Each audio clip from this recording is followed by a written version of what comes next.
Action and Reaction is back for the reaction side of our show from last week's episode on drugs, in which Troy did too many drugs, I did not enough drugs.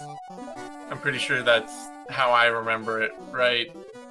Yeah, that seems accurate based on what little recorded evidence we have of that 4-hour session. Oh, and so, yeah, just a few days ago, I shouldn't say last week, I'm off on a rhetorical rant here, spin here that has no basis, but just a few days ago, we watched, you made me rewatch Dredd for the second time in my life. Yep. And I introduced you to The Man from Hong Kong. Which, oh boy, You have a movie. Hmm? Yeah, that sure was a movie. That sure was a thing. Troy apparently has takes already, but first and foremost, I want to take a few minutes to talk about Dredd because I have an admission to make, which is that I probably didn't give it a fair shake the first time around. All right. And the second half of that is I still don't love it. Okay. Do you at least like it? I can enjoy it. It picks up good momentum as it goes, and by the time I get to the end, I'm like, okay, yeah, that's pretty cool. Okay. So what's stopping you from loving it? A couple of things. The couple of things stopping me from loving it are first and foremost, the extras. And I know that really shouldn't be a thing that stops someone from loving a movie. It's a bit of a nitpick. But there's a ton of extras in that movie. Like, there's really only basically, like, Karl Urban, his sidekick, and then Mama, and the guy they arrest early on at the start of the movie. Yeah. Like, there's really only like 4 actors in that movie, and then everybody else is just like, there's a lot of filler people.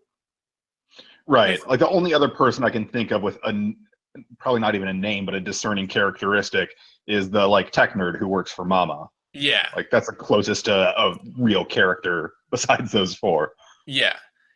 And everybody it looks like they just rounded up a bunch of people and then put them through like a thrift shop and then put them on screen. Like, everybody looks like they're wearing new used clothes. Like, they just did their laundry and they just kind of threw some stuff on and then jumped into the movie.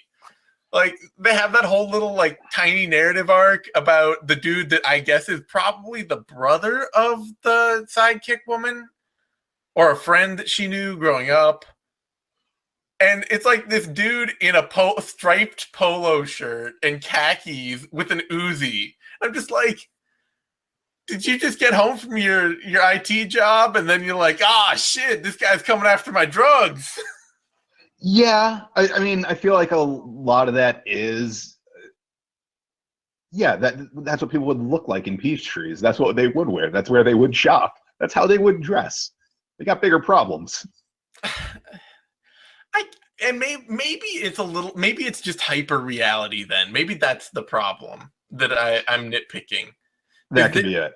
In a movie about like a cartoonish Judge Judy and Executioner super cop fighting a gang of slow-mo induced drug crazies in a massive tower, being like, no, let's actually go for how real people would look here. Maybe that's like yeah, where the movie is trying to take you a little bit there. Yeah. And so the other thing too is the sets, honestly. Like, the bottom floor of this really does just kind of look like a local shopping mall. Right. Yeah.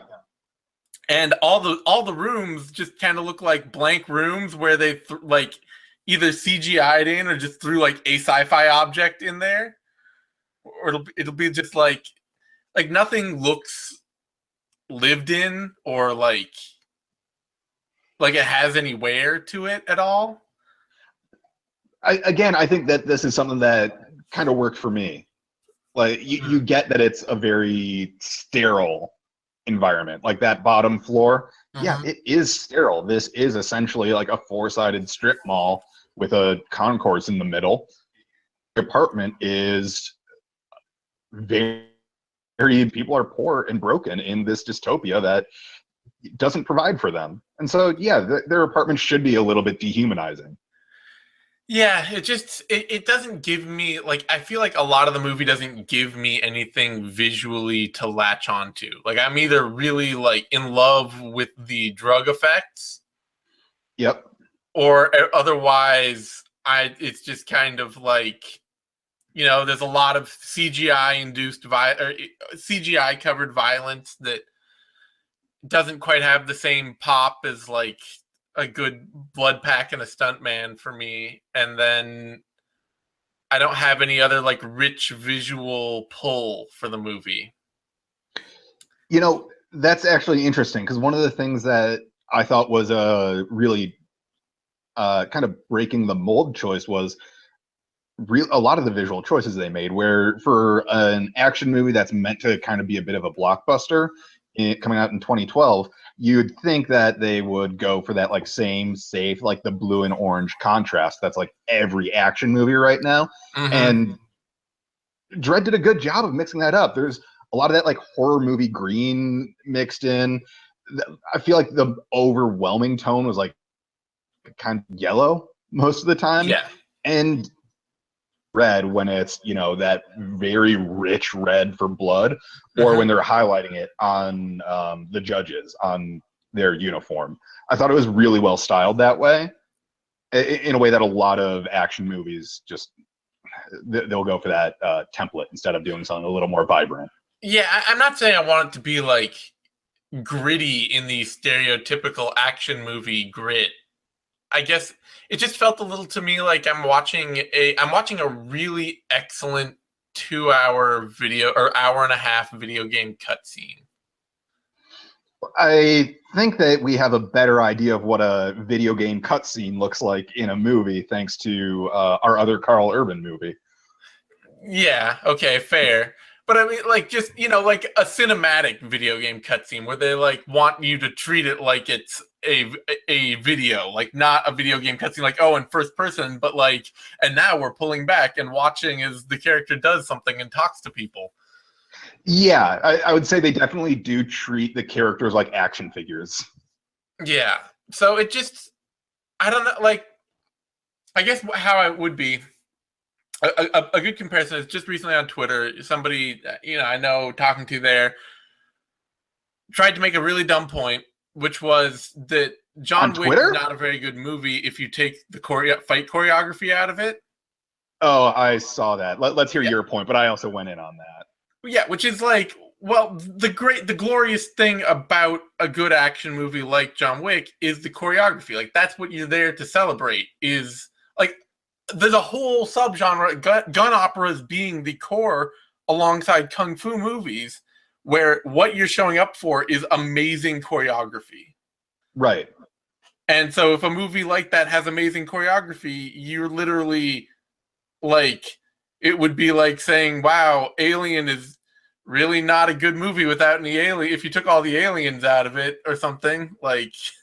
Yeah, my reaction when I saw that was, man, Jurassic Park kind of sucked when he took out the dinosaurs. Exactly. Like, Like, that is literally everything that the movie is there for. But Dredd feels a little bit to me like John Wick without the choreography. I okay, I can see where you're coming from on that. Like, Uh, I don't have, I'm not entranced by, so it has a style to it. It has some actors I enjoy, but it's not like over the top acting. The writing I actually just find to be bland across the board. Like, okay, It's Judgment Time is without question the like one writing gem in. Yeah, it's pretty good. But the rest of the writing, like, it's not bad, which it's not bad in a fun way. It's not like amazing. It's just kind of there. The dialogue just works to get the plot, keep the plot moving. Yeah, I think it's safe to say that like almost every line that Dredd has is just a continuation of Karl Urban's scowl. Yeah, exactly. And so, and then it's not like it's not this amazingly choreographed action movie. It has a couple of fun, like, CGI infused or cool moments, but it's not this heavily like operatic piece. And so to me, it just doesn't have the pull that I want. Like, I enjoyed it. I enjoyed it more. I liked it more. I'm not saying it's without value or without quality, but it just doesn't. It doesn't have the defining pieces that I would look for in my like in an action movie that I'm going to keep coming back to and being like, oh my god, I just can't have enough of this. Okay, so I guess really like the point of difference here is when I see three miniguns just tearing the fuck up out of an entire floor of an apartment complex, I'm like, okay, yeah. And when I see it, I'm looking at like the CGI effects and being like, it doesn't really look like they're tearing it up that much. Like, it just doesn't have that much soul to it. It just feels like they wanted to make a cool effect, but they didn't have the budget to make the cool effect, so we get a kind of toned down version of that effect. Yeah, I It mean, doesn't feel like the scene in Predator where he's cutting through the whole like goddamn jungle with a chain gun and you're like seeing all these plants just shredding apart. true. But I think that this is meant to exist in more of, like you said, a hyper reality or a heightened reality, Yeah. where like the borderline, it's not like when they're on slow-mo, but like the borderline HDR, like the brightness, the vibrancy is what's supposed to be what really you latch onto. Yeah, and it just I don't latch onto it. I don't know what it is. So that's my take. Okay. Well, at least what did you think about the slow-mo scenes? The slow-mo scenes are very good. They're very well done. I wish they'd done more of them, frankly. I think they could have done a lot more with that. Yeah, I wondered how much of it was like they're just expensive on the back end, just like hiring the VFX people. Yeah, everything about that movie, other than having Lena Headey and Karl Urban in it, seems like it's been created to be cheap. Like, right. It's not a movie that's like blowing your mind with how much they put into the budget of it, where you're like, oh, I can see all this money coming out of every shot. And I guess I just feel like they did a really good job of making this look vibrant and interesting and unique with the resources they had. Where especially like the score during the slow-mo scenes was unique, and it's not like something that you're used to hearing. There's actually like an interesting story behind that. The reference track that they used for that is just a Justin Bieber song at an eighth of the speed. That's Really? not even a joke. Yeah, they just slowed it down without like affecting the pitch or tone, and it's just his voice lengthened out, created that really sort of distant kind of, I don't even know how to describe it, but there's videos if you look up like Dredd soundtrack Justin Bieber. Awesome. Like his original, the slowed down, and what they ended up with. I thought it was just a really cool inspiration for that. I will 100% give that movie credit that the soundtrack is fantastic. Like, that is a major big point in its favor. Yeah. Lena Headey, Karl Urban, the soundtrack, and like I say, it builds momentum well. Like, it really cuts down to its core elements as it goes, and it feels like a tighter movie. And by the time I get to the end of it, I'm like, that's pretty cool. It just, it doesn't get me there all the way, all the time, where I'm like, I must see this again. So that's fair. I guess one last thing I want to. Oh, sorry, I cut you off. No. Say. just one last thing that I really enjoy about this movie, and it's just coming to mind because you brought up John Wick earlier. I like movies that acknowledge that the hero is just a fucking tank. Like Yeah. when the older Russian guy tells Theon whatever, he's like, John will Mhm. come for you. Maybe this guy has a bit of character armor. Maybe we are going to let him get hurt a little bit. But this guy is a monster. If you are on the other side from them, you should be fucking terrified. And I like when movies acknowledge that. Oh, it's a very appropriate recognition of an entire genre full of superhumans that for years were not seen as superhumans, that were tried to be sold as like, oh, he's every man. And it's like, he's Arnold fucking Schwarzenegger. He is not every man. Right, this man looks like a legitimate god on earth. There is Yeah. no way you are going to convince me that this is the underdog here. Yeah, so it's definitely good to have more of that, like to have that sort of meta awareness of in the genre. I won't deny that it has fun things about it. Like I say, I liked it more than I did the first time. I have more enjoyment for it than I did. Well, maybe the third time will do it for you. There you go. So now what I want to know is how you loved one of the finest gems in exploitation action cinema, The Man from This Hong movie Kong. was great. I had a ton of fun with this. I am not gonna lie. This movie is right up my alley. But Oh, it is the most beautifully, like, if when I think of exploitation movies, it is what I want every exploitation movie to be. this is the sort of movie that I would think like the concept, like, really just like the entire thing started from like Australians in the basement being like, man, when we can make movies, you know what we're gonna do? We're gonna have a hang glider and we're gonna just like this. Oh, it's fantastic. It makes no sense. And I love it. It is it like I say, everything about that movie is absolutely only an excuse in much bolder terms even than Dredd, which, like, Dredd is obviously, it's like, oh, it's an excuse for a bunch of people to get shot. No, this movie is an excuse for one fight scene after the other. That is all it is. Yeah, and I don't remember a lot of it. Like, I just remember, oh, they're in a dojo fighting. Cool. It's some stuff. I assume some stuff happened. I can't say for sure, but then they were back at the dojo fighting again. Like, he shows up at George Lazenby's party and he's shooting an apple off a woman's head with a crossbow. And he's like, oh, I guess I'd better test your martial arts. And they just have like a big fight scene. Yeah. And you know what? That scene actually had one of the other defining parts of this movie to me, where I know that you explicitly said in the episode, like, okay, this is from 1975 and it's in Australia, so be ready for some racism. I was still taken aback a few times where, like, specifically in that party scene when George Lazenby looks at our hero and says, never met a Chinese who didn't have a yellow streak. Oh, that's what we're doing now? That's okay. I guess that's how racist we're gonna be. Like I said, like, it to me, I even read a review after we talked about it. I read a review immediately after somebody else reviewing this movie, and they gave it like a C plus because they're like, it's got lots of awesome action, but it's a little racist. It does a lot of racism, Zane. The thing is that it's still like all the racism. It really comes off as like the most stupid racism because Jimmy Wong Yu is so obviously a badass. Yeah, but then there's also the parts where, like, after he boned the chick outdoors and she's like, would you settle for plastic surgery, while pulling her eyes back? What the fuck? Why?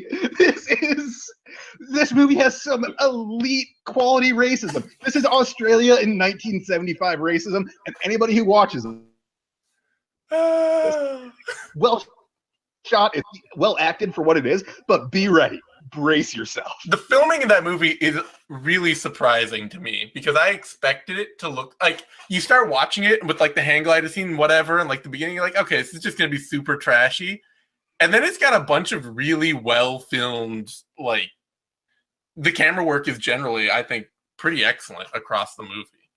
Yeah, and I mean, one of the things that I always look at when I'm trying to see like a well shot and well choreographed action sequence is, how many hits are there in one shot? How many times does someone throw a punch, hit somebody, that person react to that?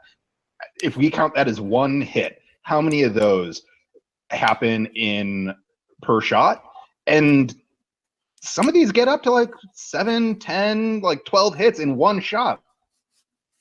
Yeah. No, they do a ton of choreography at the fight. Like, if the movie starred Jackie Chan, it would be like an all-time holy grail of action cinema, Yeah, absolutely. And I'm glad you brought up Jackie Chan, because if anybody doesn't understand what I'm saying about, like keeping the throw, the hit, and the reaction in one shot, look up Every Frame a Painting Jackie Chan on YouTube. He does a whole 10-minute video about like good action choreography, and this movie really does it. Because some of it, like, you're looking at like, okay, this is a little lame or whatever, this is a little stagey, and then it just keeps going, and you're like, okay, this is actually really cool. Yeah, it does a good job of like actually stringing out the fight scenes almost uncomfortably long in a really good way. And then you get that like 15-minute break in the middle for him to like hook up with a new woman and have sex with her, and to like give him a whole new layer of pathos to go kill crazy again. Which we didn't need, but no, there were some titties in it, so everything in that movie is just an excuse. I love it too. Like, when the thing, I'm glad it is totally a worthless plot line that they threw in there, but it did give us the one awesome scene where he where he like forces the car off the road and it explodes, and the guy like runs out of the car, flies out of the car on fire. And Jimmy Wong Yu just like walks up to him, looks down at him, and you expect him to do something, and he just like walks away.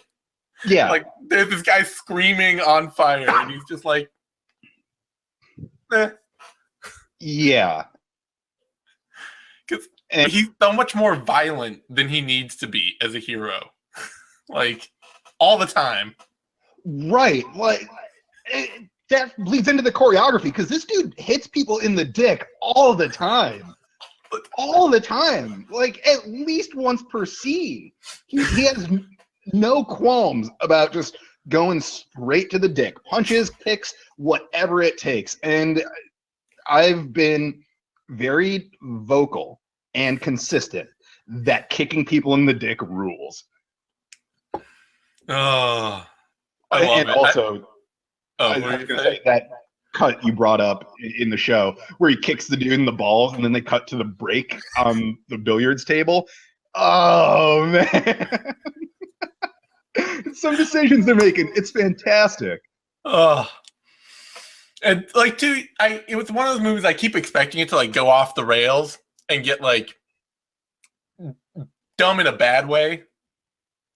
And but even like up to the end when he's like, like going off the building is like this Christ figure, and then it's just like everything blows up behind him. He just like, when he like gets to the ground and they look up and everything just like explodes. Like, that is just so cool.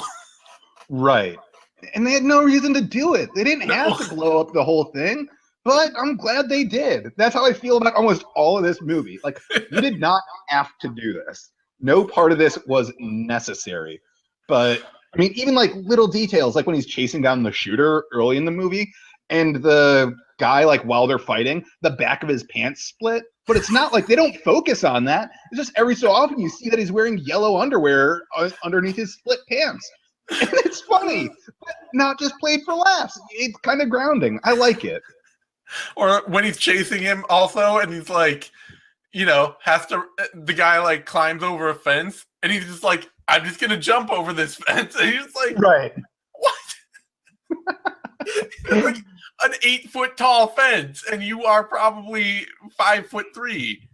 Yeah, and it's like the full $6 million man cut. That was like one of the few points where I'm like, okay, camera guy. Like, I get that you can fix this in editing, but maybe just make a different decision there. Oh, I love everything about that movie. It's hilarious and awesome. And I was just watching it for the show, and the whole time I was just thinking, this is just insane. This is too good. This is too good for you. I give Right. you, it is too good for you. This is the sort of movie I want. Also, I love that Jimmy Wong Yu is the only guy in the movie with an American accent. I know. He's got such a weird, great voice that, like, I have to imagine it's his voice because, you would never dub somebody to sound like that. I spent like a solid 15 seconds looking up anytime he spoke English and then got distracted by something shiny, probably. But to me, it looked like from like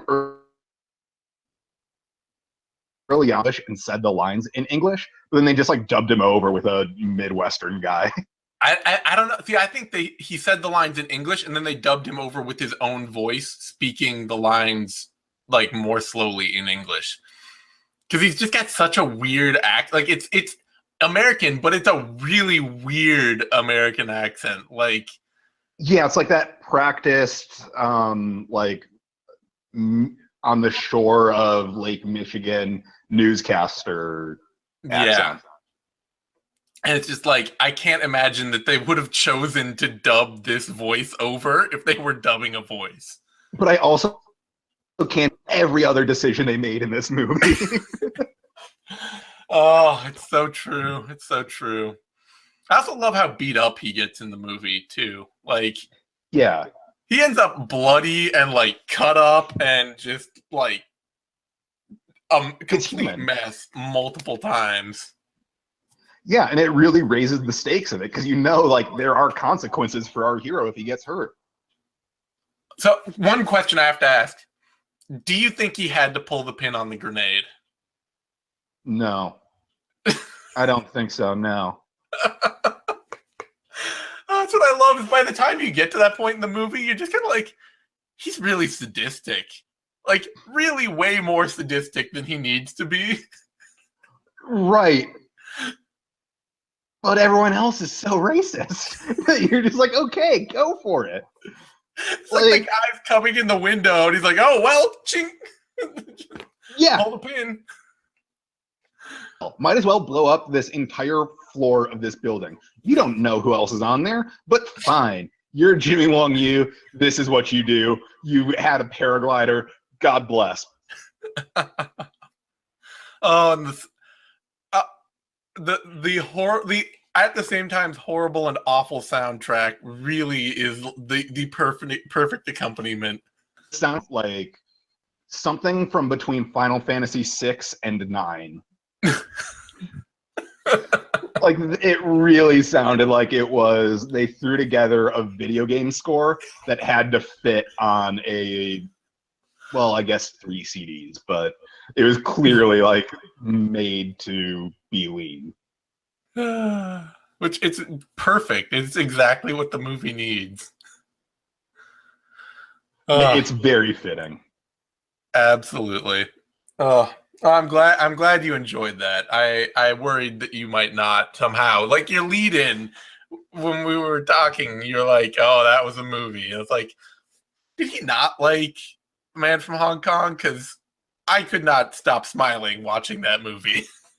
Yeah, no. I mean, I really liked this movie because in like the first 12 minutes or so, you get a scene, a car gets ramped and blows up, and then a lady bones her way to getting her paraglider back. Cool. These are the rules of the universe we're in now. I like every part of it. He like, and from moment one, dude, like, he goes to get like interrogate Sammo Hung, the prisoner, and it's just like, I'm just gonna beat this guy. That's just how interrogation works. Yeah, that's how he solves problems. Yep. It is clear from second one that every problem in this movie will be solved through violence and occasionally sex. Yeah, this again, I like the rules of this universe. What can we do to apply them to this world that we live in? All right. Any final thoughts before we close the show for today? No, this movie ruled. Nothing about it should ever change or ever try to be remade. Just let it live in its perfection. I can't agree more. And to your credit, you did teach me to like Dredd a little bit more, and to get some good enjoyment out of a movie that literally everybody I know likes. So I feel like that's a valuable service. Yeah, we're both walking away with something good, and also I'm probably getting you to listen to at least part of a Justin Bieber song out of it, so that'll be funny. Okay, what's the theme now for our next show? Our next show is Hidden Identities or Men of Mystery. Ooh, all right. Well, we'll be back in just a few days to talk about Hidden Identities and Men of Mystery. So thanks everyone for tuning in. You can find me on Twitter at These Anytime. You can find Troy on Twitter at PDL MMA. And we'll be back soon. Watch post.